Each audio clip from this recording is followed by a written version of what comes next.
안녕하세요. 오늘도 사연살롱을 찾아주셔서 감사합니다. 저는 이촌동에 살고 있는 재혼 여성이에요. 남편과는 대학 CC로 4년 연애 끝에 결혼을 했는데 고작 3년 살고 사별을 했어요. 30도 안 돼서 미망인이 됐을 때는 솔직히 하늘이 제게 내린 벌인 줄로만 알았어요.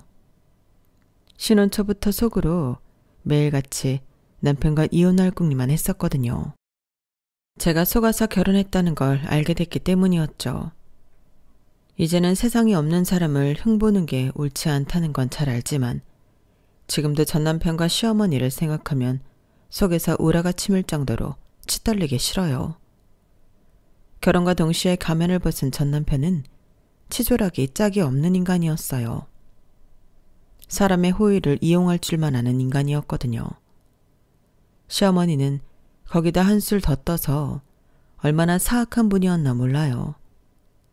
저희 시어머니는 저를 돈 안 주고 부리는 자기 집 종으로 알고 사셨거든요. 도리는 지킬 줄 모르면서 자신의 권리만 주장하시는데 5분 이상 한자리에 앉아서 대화를 하기 힘들 정도였어요. 그런 시어머니한테 제가 진저리를 치게 된 일이 있었는데 그건 바로 전 남편의 장례식장에서였어요. 당신 아들이 살아있을 때도 그러시더니 어쩌면 자기 자식 장례를 치르는 날까지도 돈 가지고 그 난리를 치시던지. 정말이지 지금 생각해도 진저리가 쳐진다니까요. 그런데 인생이 참 재미있는 게 사별하고 7년 만에 복수의 기회가 찾아왔지 뭡니까. 그래서 묵은 복수를 한 방에 해버리고 속 시원하게 사연을 적어 보내고 있답니다. 저는 어린 시절을 부유하게 보냈어요. 세상 부러울 것 없이 원하는 건 다 가질 수 있었거든요. 제게 없는 거라고는 딱 하나, 부모님이었어요. 제 돌을 앞두고 부모님은 저를 친가에 맡기고 모처럼 영화를 보러 극장에 가셨는데 집으로 돌아오는 길에 교통사고가 나서 두 분이 함께 세상을 떠나셨어요. 그래서 저는 부모님에 대한 기억이 없어요. 부모님을 사진을 통해 수도 없이 보고 자랐지만 함께 있던 기억이 없어서 그런지 제게는 부모님에 대한 애틋함이 없어요. 아빠 목소리가 어땠는지, 엄마 웃음소리는 어땠는지, 남들한테는 사소한 모든 것들이 제게는 경험해보지 못한 것들이라서 현실감이 없거든요. 차라리 TV를 통해 자주 보는 연예인들이 더 가깝게 느껴질 정도였어요. 그러다 중학교에 들어가던 해 미국에 살고 있는 아빠 친구분이 집에 찾아오셨었는데 그때 그분을 통해 처음으로 저희 부모님 목소리를 들을 수 있었어요. 혜주야, 이건 너희 부모님 결혼식 때 내가 비디오 카메라로 찍은 영상이야. 아저씨가 TV에 연결해 줄 테니까 한번 볼래? 한때 영화 감독이 꿈이었다는 아빠 친구는 미국에서 유학생활을 하던 중에 결혼식에 참석하러 잠깐 한국에 들어왔었다고 했어요. 그때 결혼 선물로 주려고 열심히 결혼식을 영상에 담았지만 결혼식 뒤풀이 때 술을 진탕 마시고는 뻗는 바람에 테이프가 담긴 카메라를 그대로 들고 미국으로 돌아갈 수밖에 없었다나 봐요. 그렇게 시간이 흘러 영화와는 상관없는 직업을 갖게 되었고 미국에서 결혼해 살게 되면서 이 영상에 대한 기억은 까맣게 잊게 된 거예요. 그러다가 얼마 전에 창고 정리를 하다가 이걸 발견하곤 한국에 들어오는 길에 일부러 저를 찾아와 주신 거였죠. 사진으로 자주 봐왔던 엄마 아빠였지만 목소리는 처음 듣는 거라서 기분이 묘했어요. 그제야 비로소 내 부모님이 정말 살아있었다는 걸 실감할 수 있었어요. 그러자 그동안 느끼지 못했던 그리움과 애틋함이 순식간에 몰려와서 나도 모르게 눈물이 뚝뚝 떨어졌어요. 할머니는 눈물이 그렁그렁한 눈으로 끝까지 화면에서 눈을 떼지 못하는 저를 보시곤 옷소매로 눈물을 훔치셨고 할아버지 역시 눈시울을 붉히셨어요. 아빠 친구가 돌아가신 그날 밤에도 저는 혼자 거실에 나와 밤새도록 그 영상을 몇 번이나 돌려봤어요. 그러자 할아버지께서는 올해 이 영상을 볼 수 있도록 공비디오 테이프에 복사를 해주셨어요. 여러 번 돌려보면 테이프가 늘어날까봐 아예 여러 개를 복사해 주신 거죠. 소녀딸을 위한 할아버지의 깊은 사랑 덕분에 저는 아직도 가끔씩 부모님이 생각날 때면 그 테이프를 꺼내 부모님의 결혼식 영상을 보고 있답니다. 할아버지와 할머니 사랑을 듬뿍 받고 자란 저였지만 제 유년기를 돌아봤을 때 저는 그리 착한 아이는 아니었어요. 딱히 사고를 치거나 나쁜 짓을 하고 다니지는 않았지만 뭐랄까 인간미가 없었거든요. 사람에 대한 애정이 없었어요. 일찍 세상을 떠난 부모님을 대신해 저를 길러주신 할머니 할아버지에 대해 고맙다는 생각을 하기는 했지만 그러면서도 한편으로는 그걸 당연하게 생각했었거든요. 난 고아니까 당연히 이 집안의 어른인 할머니 할아버지께서 나를 돌봐주셔야 한다고 말이죠. 나만 피해자인 것처럼 생각했고 내 삶만 불행하다고 생각해서 그랬던 것 같아요. 그랬던 제가 아빠 친구 덕분에 부모님 영상을 본 뒤로 조금씩 사람에 대해 마음을 열게 되었어요. 아빠 친구는 그 영상을 제게 전해주기 위해서 짧은 한국 방문 기간에도 불구하고 여러 사람을 거쳐 제가 사는 곳을 수소문하셨고 5시간이나 차를 타고 달려오셨다는 걸 알게 되었거든요. 오로지 부모를 잃은 옛 친구 딸을 위해서 말이죠. 세상엔 자신에게 아무런 이득이 되지 않아도 타인을 위해 도움의 손길을 내밀고 때로는 손해도 감수하는 결정을 내리기도 한다는 걸 그때 깨달았어요. 그래서 결심을 하게 되었죠. 내가 아빠 친구한테 도움을 받은 것처럼 나도 누군가에게 도움을 줄 수 있는 사람이 되자고요. 특히 자식을 앞세워 보낸 뒤 혼자 남은 손녀딸을 누구보다 아끼고 사랑으로 보살펴 주시는 할머니 할아버지께 잘 해야겠다는 마음도 갖게 되었어요.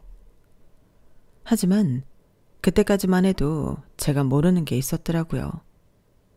세상에는 타인의 도움에 대해 고마워하기는커녕 당연하게 받기만 하는 사람도 있다는 걸요. 대표적인 사람이 바로 제 남편과 시어머니였어요. 제가 남편을 만난 건 대학교 3학년 때였어요. 당시 저는 영화 동아리 활동을 하고 있었는데 남편도 같은 동아리 회원이었거든요.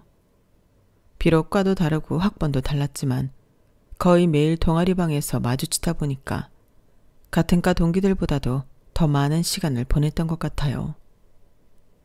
당시 남편은 군복무를 마치고 2학년에 복학한 복학생이었는데 가정 형편이 어려워서 동아리방에서 몰래 취식을 하며 지냈어요. 그런 사실을 아는 건 저를 비롯해 3명 정도였는데 그래서인지 남편은 우리 3명한테는 더 허물없이 굴었던 것 같아요. 특히 자신보다 학번이 낮은 저한테는 자신의 궁핍한 상황을 숨기지 않고 당당하게 드러내며 괴롭힘에 가까울 정도로 이용해 먹었어요. 우연히 커피 자판기 앞에서 마주치면 당연하게 커피 한 잔 뺏어 먹고 점심시간에 과 동기들이랑 학식을 먹으러 갈 때면 어김없이 달려와 라면이라도 하나 얻어먹고 가는 시기였죠. 버스 정류장 앞에서 만나면 버스비를 뜯어가고 하다못해 제 주머니에 든 껌 하나라도 꼭 뺏어 먹곤 했어요. 다른 사람들한테는 이 정도로 집요하게 뜯어먹지 않는 것 같은데 저한테만 유독 그랬어요. 하다 이제는 이런 요구까지 하게 이르렀죠. 혜주야, 너희 집 김치 맛이냐? 밤에 라면 끓여 먹을 때 김치가 없어서 죽을 맛이다. 남는 김치 있으면 좀 싸와라. 밑반찬도 덤으로 가져오면 더 좋고. 김치는 있는데요. 그거 들고 버스 타면 냄새 엄청 날 텐데 어떻게 가져와요? 김치야 냄새 나는 게 당연한 건데 그런다고 버스 타고 못 가져와? 그럼 내가 직접 가서 들고 오지 뭐. 오늘은 내가 가해가 있어서 안 되고 내일 나랑 같이 너희 집에 가자. 내일 4시까지 동방으로 와. 네? 저 내일 강의 없는데요. 강의 없으면 동방에서 놀고 있어. 시간 남으면 동방 청소도 좀 해주고. 김치 얻어먹겠다는 사람이 강의도 없는 저를 불러 동아리방 청소까지 지킬 정도로 남편은 뻔뻔한 사람이었어요. 사실 그래서 저는 남편을 좋게 생각하지 않았어요. 동아리 활동할 때 돈을 내야 하는 순간엔 쏙 빠지거나 자신은 가난한 고학생이라고 어필을 해서 빠지게 있으면서도 동방에서 짜장면을 시켜 먹거나 근방에서 술을 마실 때면 제일 먼저 달려와 한자리를 차지하고 있는 모습이 너무 얄미웠거든요. 아무리 형편이 어렵다고는 해도 어떻게 말하고 행동하는지에 따라 동정심이 생기기도 하고 아니기도 한 건데 남편한테는 이상하게 동정심이 안 생기더라고요. 아마도 뻔뻔함이 지나쳐서 그랬던 것 같아요. 어쨌거나 선배 마린이 할 수 없이 강의도 없는데 시간에 맞춰 동아리방에 갔어요. 가보니 남편은 아직 강의가 안 끝났는지 동방엔 아무도 없더라고요. 그래서 자판기 커피나 한 잔 마시려고 복도로 나왔는데 남편 목소리가 들리더라고요.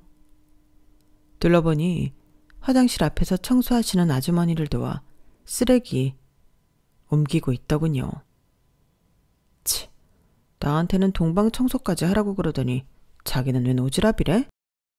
어이가 없어서 나도 모르게 입 밖으로 생각이 툭 튀어나와 버렸어요. 그런데 가만히 보니까 청소하시는 아주머니가 한쪽 팔에 깁스를 하고 계신 게 보이는 거예요.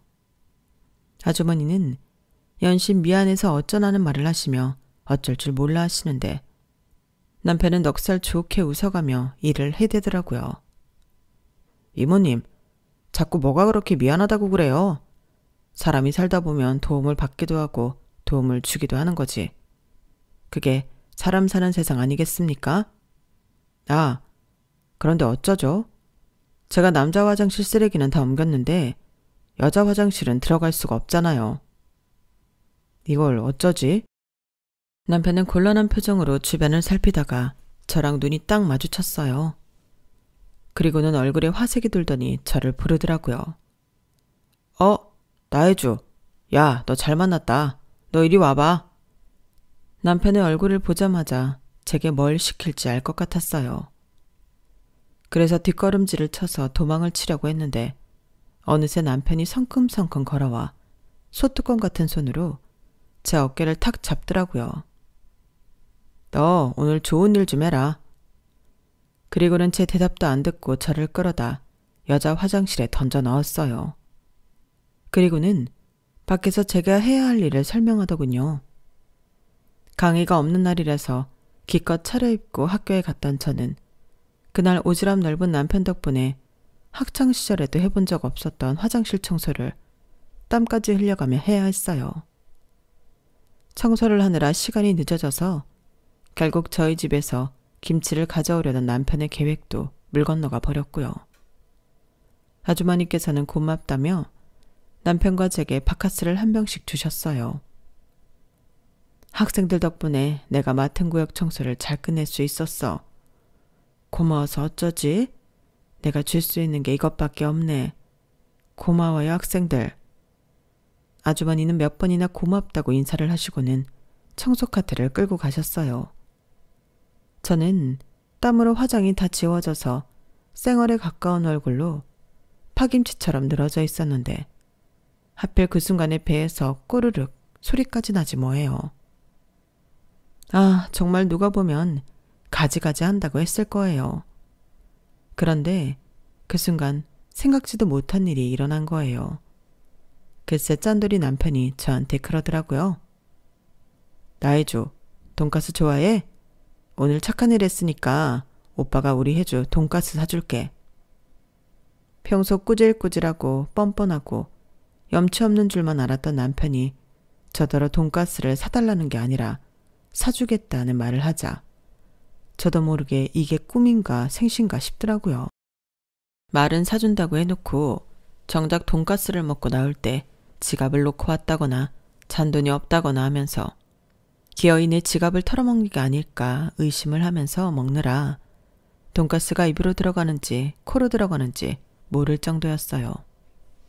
그런데 다 먹고 나니까 정말 남편이 카운터로 가서 2인분 가격을 지불하지 뭐예요. 너무 놀라서 이 사람이 미쳤나 하는 생각까지 했다니까요. 그런데 그게 끝이 아니었어요. 저를 버스 정류장까지 데려다 주고는 1,000원짜리 한 장을 손에 쥐어 주지 뭐예요. 오늘 나 때문에 고생했는데 마음 같아선 택시 태워 보내주고 싶지만 내 사정이 그 정도는 아니거든. 버스비야.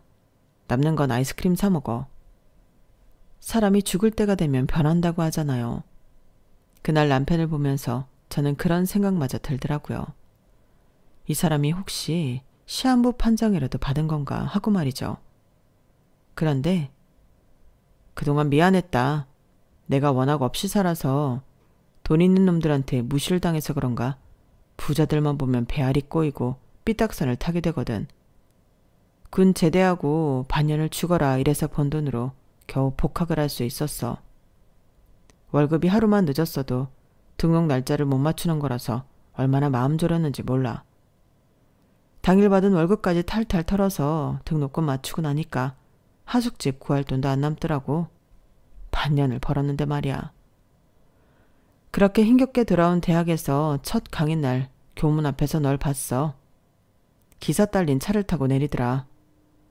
얼굴엔 근심 하나 없이 세상 맑아 보이고 입고 있는 옷이며 가방도 꽤나 비싸 보이더라. 속으로 그랬지. 저런 애는 무슨 복을 타고나서 저러고 사나. 솔직히 부러웠다. 그런데 그런 너를 동아리방에서 마주친 거야. 하숙집 구할 돈도 없어서 동방에서 도둑잠 자는 처지에 기사 딸린 차를 타고 학교에 다니는 너를 보니까 괜히 심통이 났어. 그래서 더 괴롭혔다. 차라리 네가 성격도 거지 같고 싸가지라도 없었으면 괴롭히면서도 자기 합리화를 했을 텐데 이건 참 순애도 너무 순한 거야. 이래서야 괴롭히면서도 내가 더 미안해지잖아. 오늘만 해도 그래. 선배 같지도 않은 게 김치 좀 달라 그런다고 강의도 없는 게 학교는 왜 오냐? 왔으면 김치나 주고 말 것이지. 하란다고 화장실 청소까지 하면 어쩌냐고. 그야 선배가 하라 그랬으니까 청소하시는 아줌마가 안 됐기도 하고. 그게 문제란 거야. 네가 왜 그딴 것까지 신경을 쓰냐고. 그냥 미친놈이 지랄한다 생각하고 쌩 까면 되지. 그래서 선배가 하고 싶은 말이 뭐예요? 내가 선배 말 잘 들은 게 잘못했다는 거예요? 뭐예요?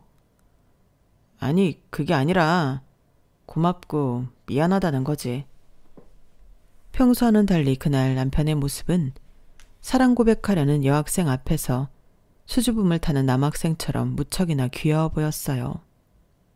이런 사람이 그동안 저를 이유 없이 괴롭혔던 그 선배라는 게 믿어지지 않을 정도였죠. 그래서 말인데 앞으로는 조심해. 세상에 너처럼 착한 사람들만 사는 게 아니야.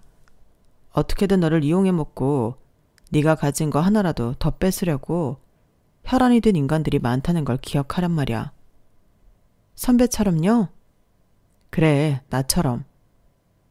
남편은 그제야 피식 웃고는 커다란 손바닥으로 제 머리를 쓰다듬어 주었어요.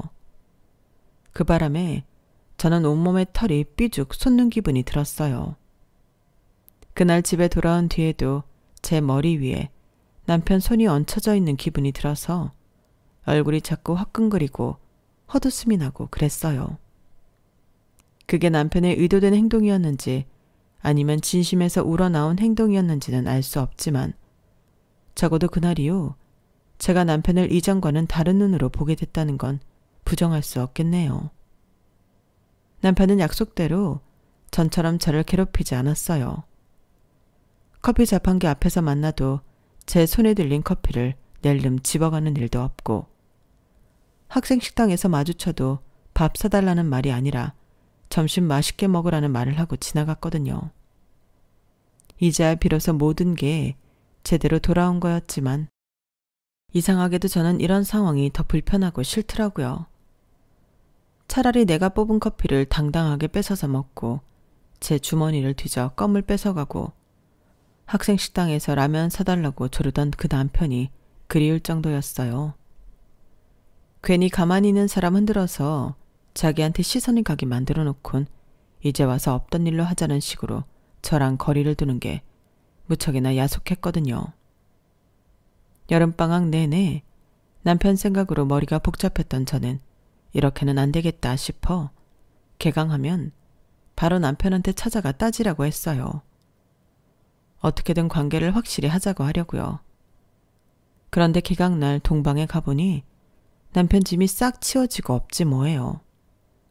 그래서 선배한테 혹시 남편이 하숙집에 들어갔냐고 물었더니 아, 명수 휴학했어. 어머님이 다치셔서 명수가 대신 과수원 일을 해야 한다나 봐. 아버지도 안 계신데 고등학교 다니는 동생도 둘이나 있으니 명수 그 자식 입장에선 나 몰라라 할 수 없잖아.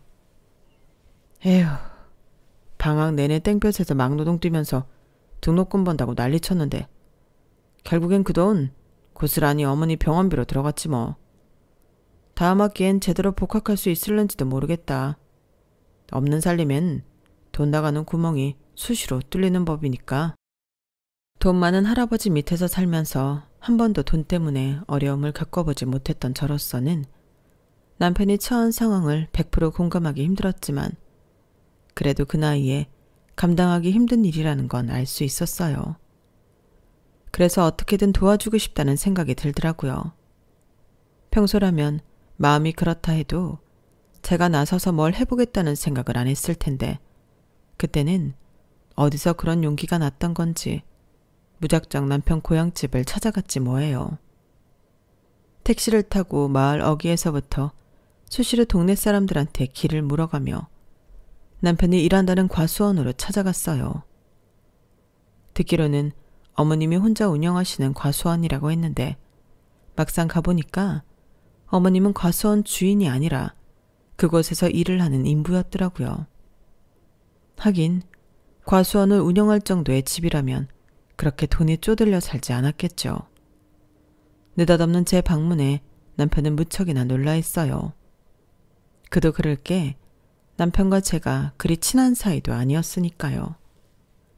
거기까지 갈 때만 해도 거침이 없었던 저는 정작 남편을 마주하자 입도 떨어지지 않았어요.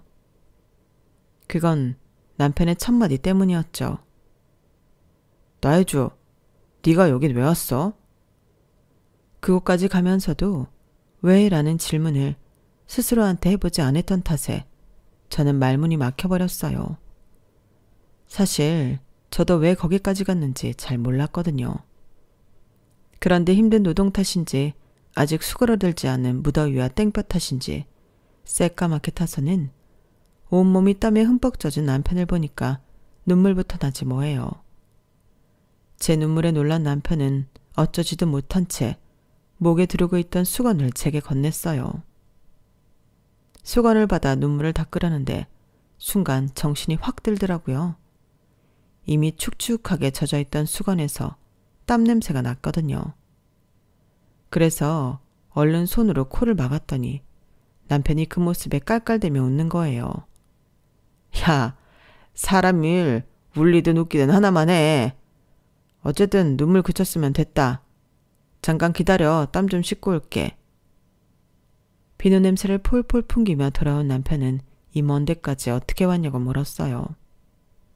그래서 동아리 선배한테 사정을 다 들었다는 것과 아직 추가 등록 기간이 남아있으니 등록을 하라고 했어요.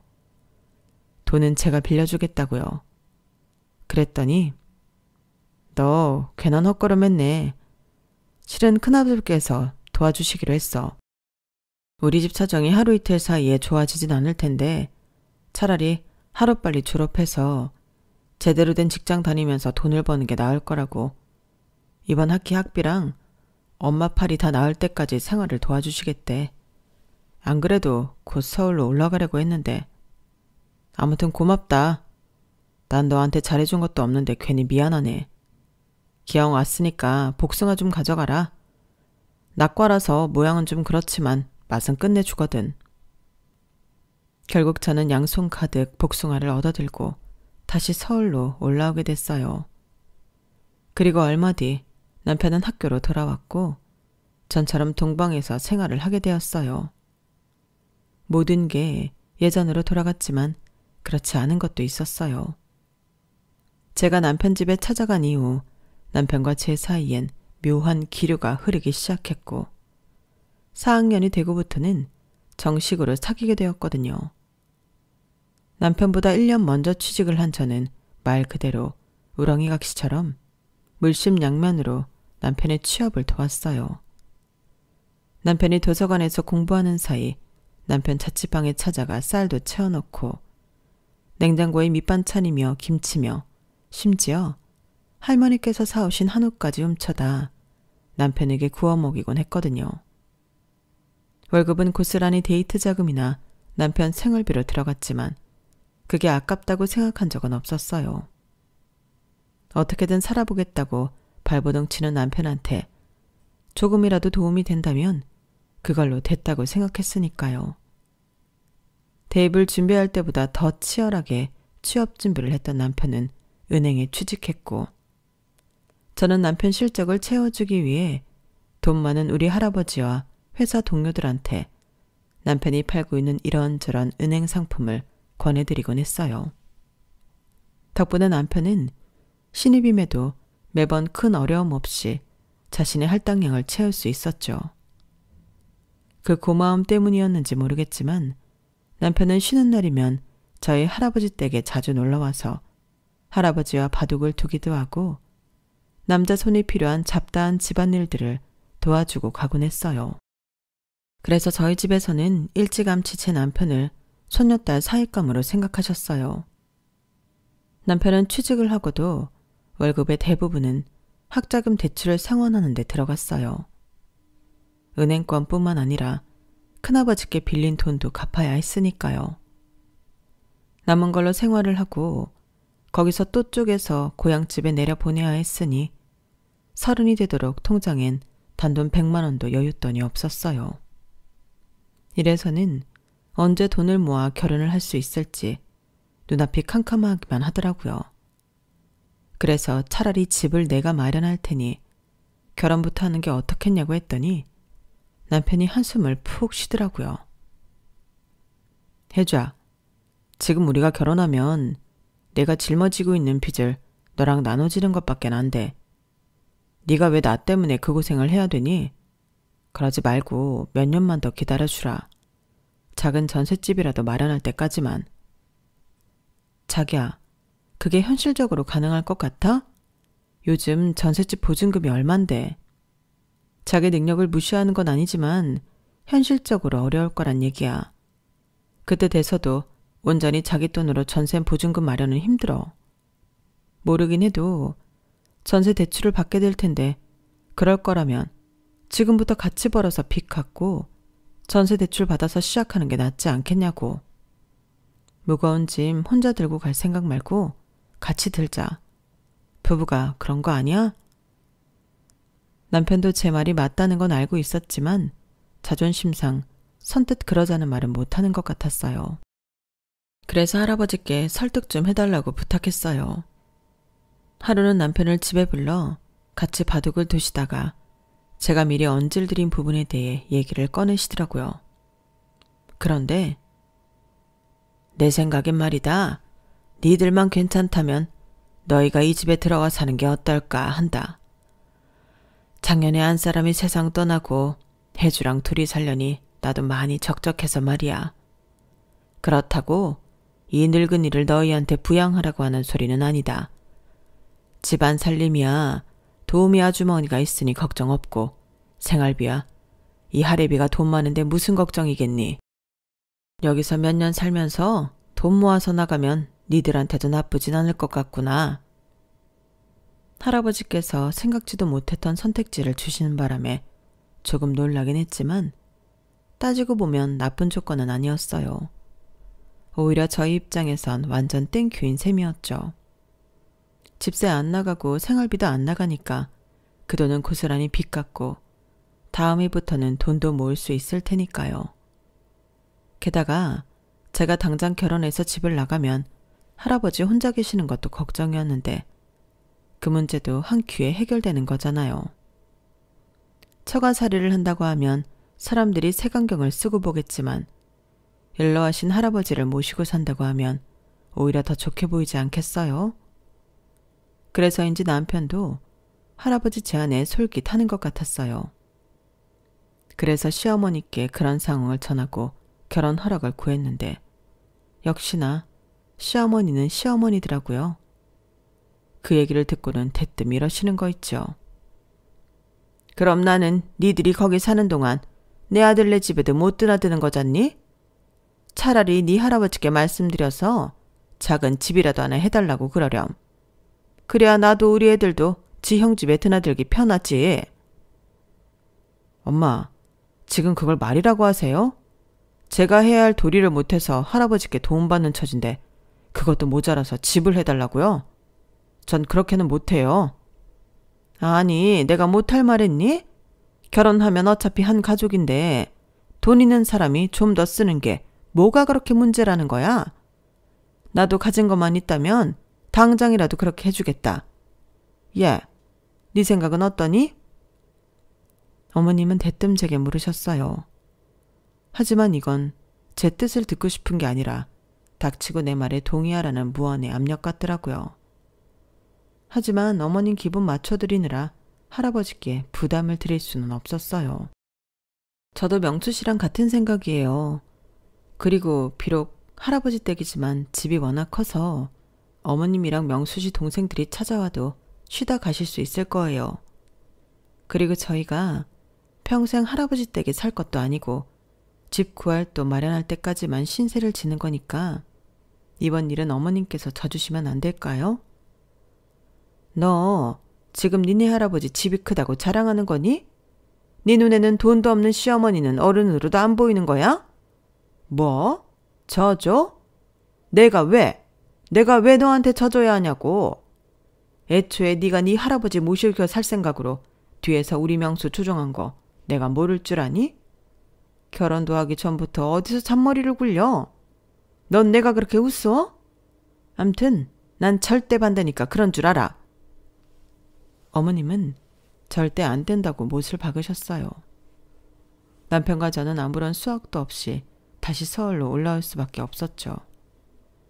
이렇게 우리 결혼 얘기는 물 건너가나 했는데 며칠 뒤 남편한테 어머님이 허락하셨다는 연락이 온 거예요. 말로는 자기가 전화로 설득했다고 하더군요. 그때는 그냥 그런 줄로만 알았어요. 나중에서야 그게 돈 때문이었다는 걸 알게 되었지만요. 아무튼 양가 어른들의 허락이 떨어진 만큼 속전속결로 결혼 준비를 시작했어요.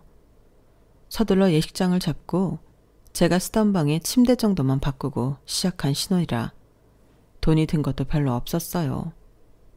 그나마도 할아버지 지인분들이 많이 오신 덕에 축의금이 꽤 들어와서 그걸로 결혼 비용은 충당할 수 있었어요. 신혼여행 비용까지 모든 비용을 제하고도 오히려 돈이 남았으니 완전 남는 장사였죠. 그런데 신혼여행을 마치고 시댁에 인사를 갔더니 어머님이 대뜸 축의금 얘기를 꺼내시더라고요. 예, 그날 보니까 너희 쪽 손님이 꽤 들었더구나. 우리가 양보해서 서울에서 식을 올렸으니 망정이지.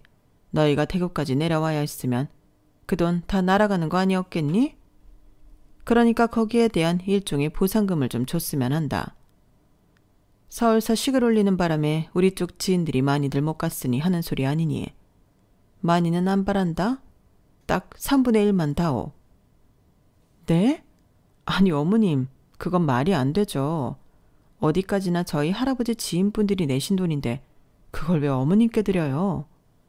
그리고 서울까지 오시는 차편이랑 차에서 드실 밥이랑 간식까지 저희 쪽에서 다 챙겨드렸잖아요. 그 정도면 저희도 할 만큼은 했다고 생각해요.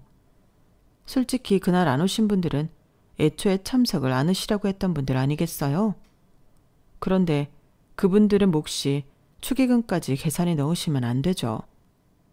게다가 신랑 쪽 식사 비용도 저희 할아버지께서 다 내주셨잖아요. 예, 그게 얼마나 한다고 그러니? 너는 돈 있는 집에서 자랐다는 애가 어쩜 그렇게 씀씀이가 작아. 그깟 몇백 가지고 생색낼 일이냐고? 어머님 목소리가 높아지자 피곤하다고 소파에 누워있던 남편이 볼멘 소리로 그러더군요. 혜주야, 그냥 남은 돈 엄마 드리자. 얼마나 한다고 돈 가지고 얼굴을 붉히고 그러냐? 순간 제가 잘못 들은 줄 알았어요. 평소 돈이라면 저보다 더 벌벌거리는 사람이 한두 푼도 아니고 2천만 원이 넘는 돈을 그냥 주라고요? 이 돈이면 자기 학자금 대출금도 갚을 수 있는데? 제가 진심이라는 듯 남편을 쳐다봤더니 한 번쯤은 져주기도 해야지. 어떻게 매번 이기려고만 들어? 엄마도 우리 할아버지 댁에서 사는 거 허락하셨잖아. 우리도 하나쯤은 져 드리자. 거기서 더 고집을 부리면 저만 돈독으른 사람처럼 될 것 같아서 남편 말을 따르기로 했어요. 어차피 그 돈은 우리 계획에 없던 돈이기도 했으니까요. 남편 말대로 한번 져드린다고 크게 달라질 건 없다고 생각했어요. 그런데 그날 이후 제가 맡은 건 매번 지는 역할이라는 걸 알게 되었지 뭐예요. 애초에 남편이 어머님을 설득했던 것도 결론은 돈이었어요. 기왕 있는 집에 장가갔으면 한몫 제대로 챙겨야 하지 않겠냐. 그러기 위해서는 돈 지고 있는 할아버지 옆에 있는 게 제일 빠르고 확실한 방법이다. 남편이 어머님을 설득한 말이었어요. 그것도 모르고 저는 남편이 연로하신 할아버지 생각해서 모시고 살 생각을 하는 줄 알았으니 제가 참 바보 같았던 거죠. 결혼하고 몇 달간은 사실 회사 일로 정신없이 바빠서 다른 데에 신경 쓸 겨를이 없었어요. 그래도 다행인 건 집안일을 해주시는 도우미 아주머니 덕분에 집안일에서 해방이 됐다는 것과 제가 자란 집이기 때문에 익숙하고 편했다는 거였어요. 그래서 남편이 무슨 생각을 하는지 굳이 알아채려고 노력하지 않았는데 그러다가 한 번에 쾅 뒤통수를 맞게 됐어요. 아무래도 남편이 은행원이기 때문에 저희 부부의 월급 관리는 남편이 도맡아 하고 있었어요. 각자 버는 돈에서 자신이 쓸 용돈과 약간의 공동생활비를 제외하고는 남편이 우리한테 잘 맞는 예적금으로 돈을 모으고 있었거든요. 그래서 매달 아무 의심 없이 남편 계좌로 월급을 이체하곤 했어요. 그런데 하루는 남편이 저 몰래 시어머니와 통화하는 걸 듣게 된 거예요. 엄마, 그 돈 딱 일주일만 쓰고 줘야 돼. 해주고 알면 난리 난다고. 걔는 내가 지금까지 우리 월급 받은 거 잘 불리고 있는 줄 안단 말이야. 저번처럼 돈 못 갚는다고 그러면 내 선에서 처리할 방법이 없어. 꼭 약속 지켜야 돼. 안 그럼 나도 더는 안 빌려줘. 일부만 엿들은 통화였지만 내용을 파악하는 건 어렵지 않았어요.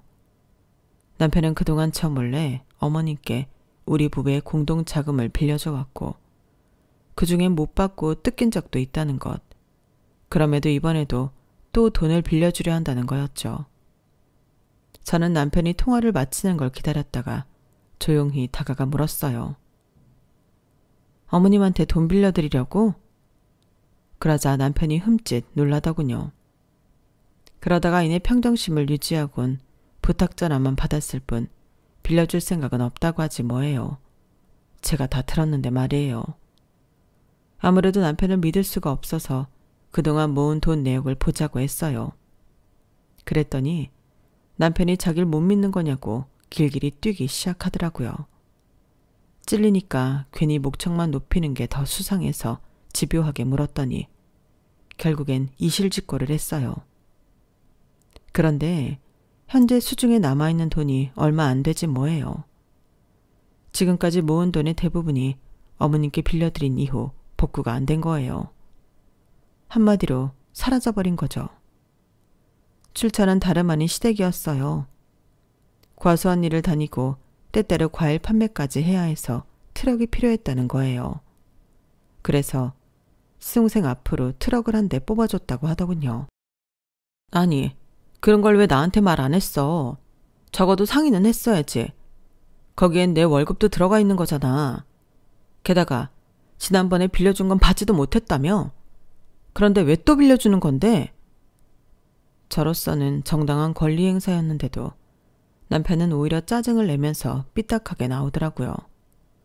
그러더니 결국엔 궤변을 늘어놓기 시작했어요. 자기야, 이성적으로 생각해봐. 엄마한테 빌려준 돈 제대로 받으려면 어떻게 해야겠어?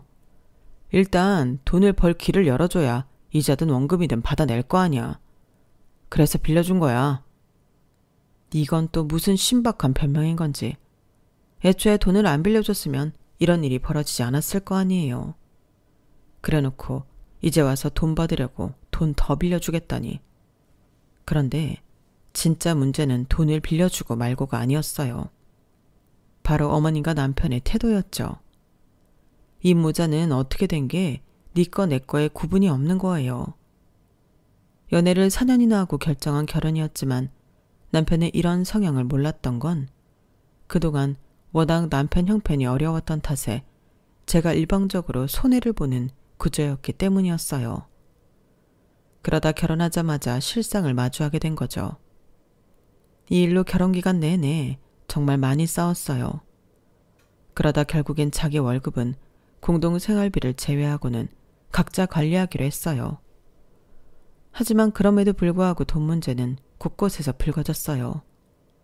저희가 할아버지와 함께 살았잖아요. 그런데 주말이나 평일 저녁 때 외식을 나갈 때면 의뢰 남편은 할아버지가 계산할 때까지 단 한 번도 돈을 내지 않더라고요. 제가 먼저 달려가서 계산하지 않으면 끝까지 절대 돈을 안 내요. 그래서 그 문제로 뭐라고 했더니 이러는 거 있죠. 할아버지 돈 많으시잖아. 어차피 돌아가실 때 우리한테 주고 가실 텐데. 그러면 상속세 내야 하고. 그러니까 할아버지가 돌아가시기 전에 한 푼이라도 더 받아 쓰는 게 세금도 덜 내고 효도 아니겠어? 난 그렇게 생각하는데. 어쩜 이렇게 자기 좋을 대로 판단을 하는지 정말 입이 떡 벌어졌어요. 도대체 이런 사고방식은 누구한테 배운 건가 했더니 바로 시어머니였더라고요. 저희 할아버지께서는 남의 집 귀한 맏아들 처가살이 시키는 게 미안하다시며 시댁에 참 잘하셨거든요. 명절에 시댁에 갈 때면 한우 세트에 시어머니 옷과 가방, 거기에 시누이 시동생 용돈까지 저희 부부를 통해 보내셨어요. 그런데 매번 그걸 받으면서도 시어머니는 단 한 번도 고맙다는 소리를 안 하시는 거예요. 한 번은 저희 시댁과 한 동네 사시는 작은 할머니께서 찾아와 저희 부부가 바리바리 쌓은 선물을 보시곤 한마디 하셨어요. 아유 세상에 이게 다 뭐야. 백화점을 옮겨다 놨네 그려. 아들 녀석 장가 잘 보낸 덕에 자네가 복이 터졌구만. 그러자 시어머니께서 뭐라고 하셨는지 아세요? 복은 무슨 돈 많은 늙은이가 돈 쓰는 재미 보려고 하는 일인걸요. 다 우리한테 할만하니까 보내는 거 아니겠어요? 기왕 해줄 거면 돈 되는 논이나 밭을 사줄 것이지 매번 푼돈 가지고 생색만 내네요. 하여간에 있는 사람들이 더하다니까요. 이러면서 꼭 마치 받을 거 덜 받은 사람처럼 행동하셨어요. 그런데 어머님의 이런 말들은 따지고 보면 죄다 틀린 말이었어요.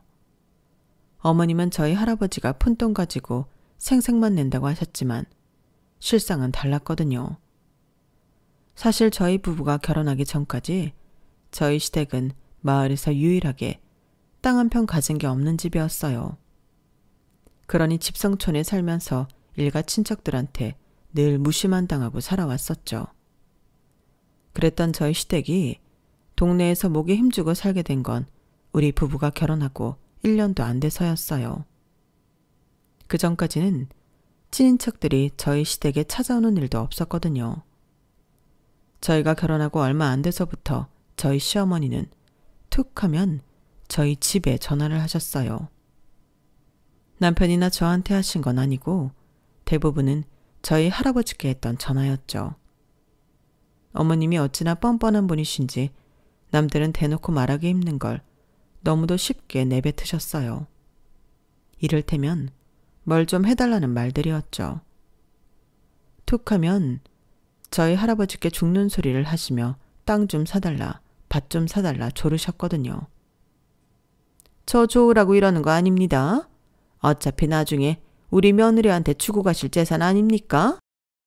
기왕 주실 거 새로 가족이 된 저희 살 길도 열어주시면 남들 보기에도 좋고 얼마나 좋습니까? 저 집은 며느리 잘 들어와서 살림이 편해 할 테니까요. 할아버님, 돈 많으시잖아요. 이깟 땅 할아버님께는 푼돈 아닙니까? 손녀딸 생각해서 선심 좀 쓰세요. 처음 이런 전화를 받았을 때 저희 할아버지는 적잖이 놀라셨던 모양이에요. 저한테 정확한 내막은 말씀하시지 않으셨지만 지나가는 말로 너희 시어머니는 참 재미있는 사람이더구나 라고 하셨거든요. 지금껏 살아오시면서 그렇게 대놓고 뻔뻔한 사람은 처음이셨기에 그런 말씀을 하셨던 것 같아요. 어찌됐건 덕분에 저희 시댁은 제가 시집 온 이후에는 동네에서 땅을 제일 많이 가진 집이 되었어요. 그러니 한 동네 사는 친인척들이 문지방이 닳도록 저희 시댁에 드나들었고요. 시어머니는 참 야근분이라서 저희 할아버지께서 땅이나 그 밖에 돈 되는 선물을 해주시자 저한테도 꽤 유하게 대하셨어요. 가령 명절에 할아버지 혼자 계시니까 본가에 내려오지 말라고 하신다거나 애는 언제 가질 거냐는 닥달을 잠시 멈추시거나 하는 걸로요. 돌려 말하면 자신이 가지고 싶은 게 있을 때면 앞서 말씀드린 것을 빌미 삼아 저희 할아버지께 흥정 아닌 흥정을 해왔다는 얘기예요. 그건 남편도 마찬가지였어요. 결혼 전에는 저희 할아버지한테 그렇게 잘하던 인간이 결혼 후에는 할아버지가 자신한테 도움을 주실 때만 여우같이 싹싹하게 굴었거든요.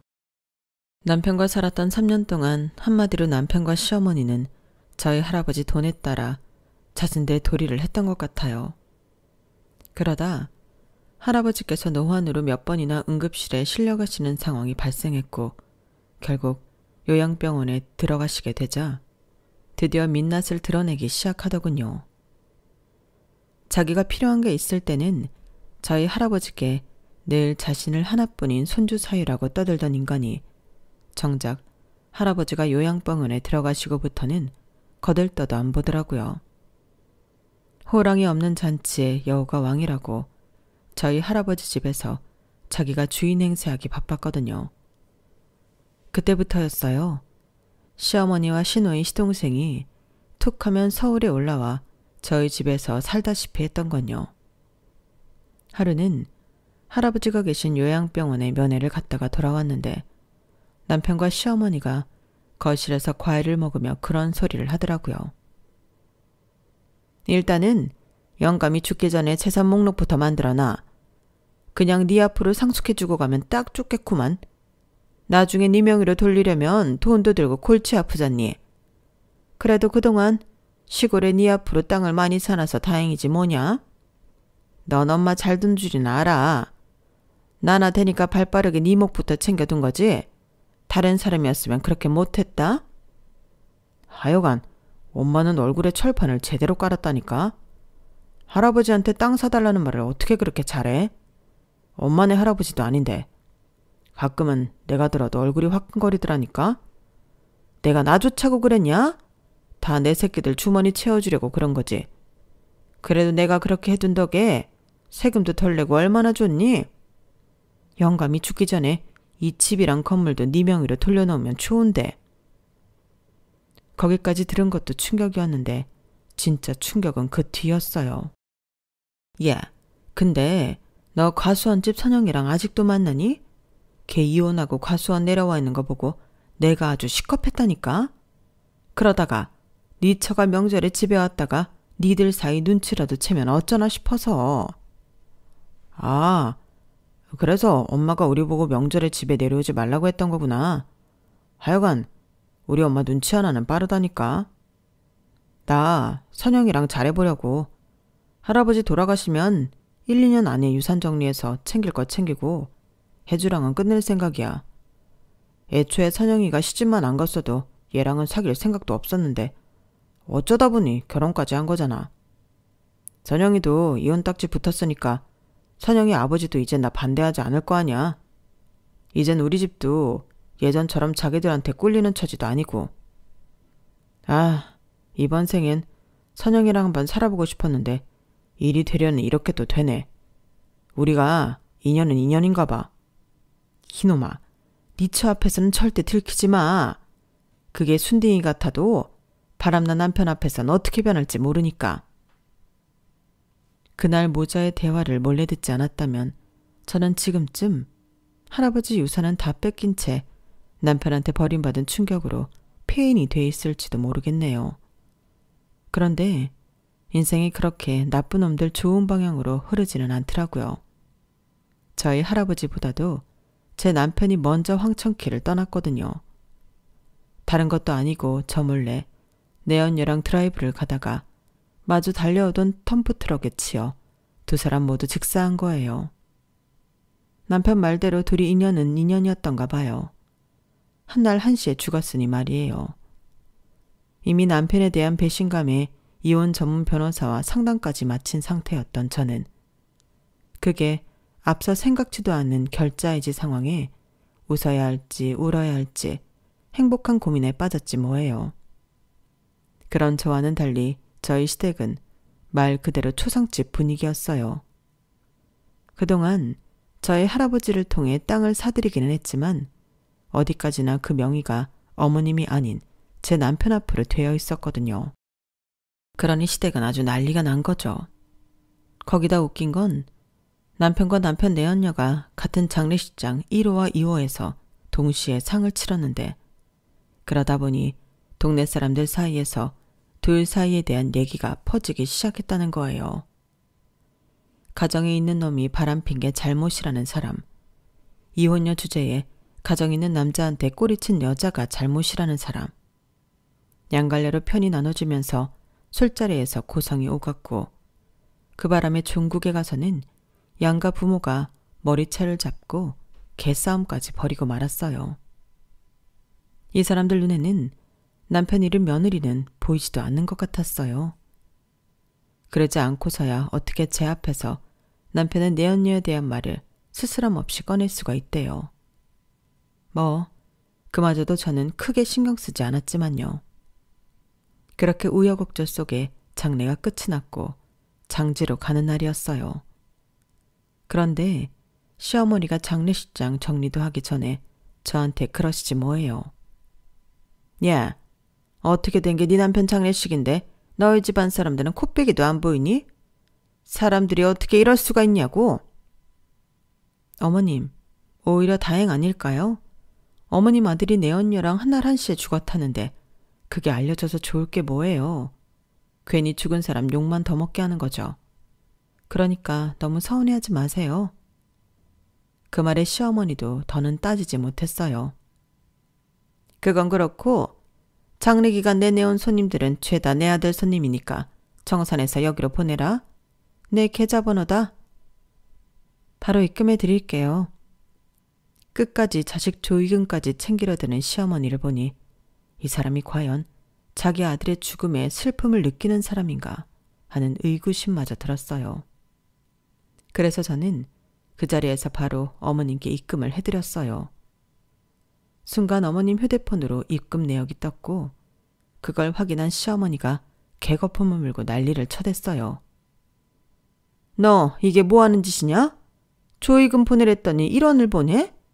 너 지금 나랑 장난하는 거냐? 어머님, 그 정도면 제가 후하게 쳐드린 거예요. 이체는 마이너스가 안 돼서 그나마 1원이나 드렸으니까요. 그러니 그건 어머님 아들 저승길 노잣돈이라고 생각하세요. 아, 그리고 저 서류 정리되는 대로 시골 땅 다 팔 겁니다.